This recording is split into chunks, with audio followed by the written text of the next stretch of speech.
On today's edition of Wheel, we have this Menards Highline 42-inch Hugger ceiling fan. This fan really only has the Highline name on it, and there's no branding besides Menards. Here's the box.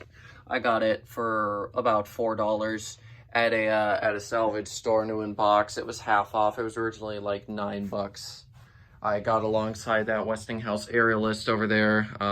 That they wanted like 17. I got it for like $9 because, yeah, like I said, they were half off. Anyways, I had to get this one because it was new in the box, Menards, and I just thought it was kind of cute looking. I think the proportions on this fan are really good. And everything you see here is factory. It was new in box, right down to the fob. That's the original fob for it. It's a fairly decent fan.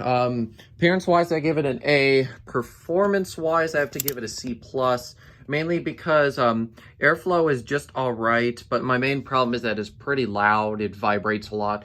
I could probably remedy it, but for a short video like this, I honestly cannot be bothered. I've still got to put up the aerialist, so we're just going to get right into it. So yeah, first of all, I am going to go ahead and plug in the kilowatt here. I don't have it plugged in right now. There we go. All right, let's just make sure this thing is set on amps. All right, let's start the fan up on low speed. Don't know if you can hear it, but I certainly can. It is pretty loud. Actually, scratch that, really loud. This is not a bedroom quiet fan whatsoever. It's also got some other noise going on too that I don't know where that's coming from. It's like every time the fan hit, like the motor hits a certain point, it makes that noise.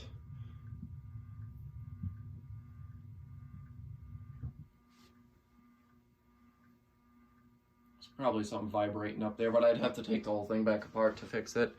Like I said, for a short video, it's just not worth it. It's rather cute though. I do actually quite like the looks of this fan. All right, let's go take a look at the kilowatt. 0.19 amps, 19.2 watts, and almost a whole power factor. It's got a fairly slow low speed for a 42-inch fan. Had a second of bliss there when the fan was off as I was switching through the speeds, but now we're back to noise again. And now all the noises are really starting to come out, and it gets even worse on high. Also vibrates quite a bit too. These Hugger fans from the 80s are definitely not the best when it comes to being quiet.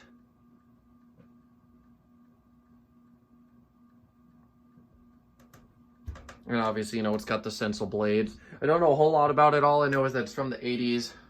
Not 100% on who made it. I could easily figure that out, though. I just have to go watch Dan Newman's Menards Workbench video, where he discusses a lot of the Menards stuff. That would give me all the information I really need on it. Fan also did come with a manual, but I didn't use it because this is a pretty simple install. But yeah, I really, really do love the appearance of this fan. It's really cute. Let's go take another look at the kilowatt. 0.27 amps, 31.2 watts, and almost a whole power factor. I do not know if these came in other finishes. I can imagine they probably came in polished brass and white, maybe even polished brass and white together, like white and brass, but I don't know. On high, it goes fast enough. It's got like a 12 or 13 degree blade pitch. Airflow is alright for a Hugger. It's definitely not the greatest I've seen. Of course, I haven't worked with many 42-inch Huggers. The only other one I've worked with is my grandparents' Bahama, and that fan outperforms this one. Also, there's another basic Hugger at my other grandparents' house. It's not a Bahama, it's something, and that also outperforms this one. And keep in mind, those ones are also installed on actual ceilings too.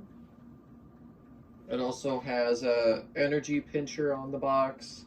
I don't know if you saw that when I showed it to you.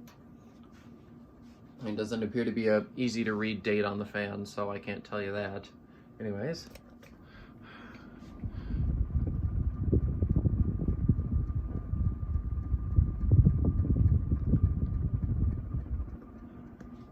Airflow directly under the fan is pretty decent. Then once you move out, you don't really feel it anymore.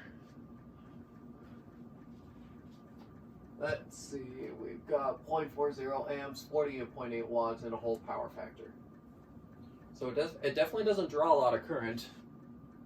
Like I said, though, airflow and also noise leave something to be desired, or I should say quietness leaves something to be desired. I don't even know if I'm going to leave this fan on when I'm working down here on the next fan, because it's loud. And yeah, that's my reason. It's loud.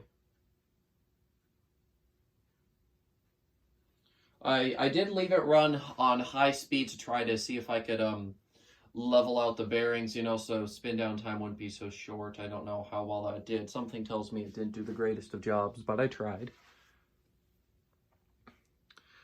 Yeah, the stencil does give you a nice glow on this fan. I do like that. I feel like the tiny switch housing is one of the things that really makes this fan proportionally something I really, really like. I definitely do have a soft spot for these basic huggers, especially if they're half decent. The blade quality is meh. Metal quality is adequate. And I've already discussed everything else about it. And yeah, pretty abrupt stop because I didn't give it enough time to even out. But when I'm working with a million other fans here, I don't really have the time for that. So yeah, thank you guys so much for watching, and I'll see you later. Goodbye.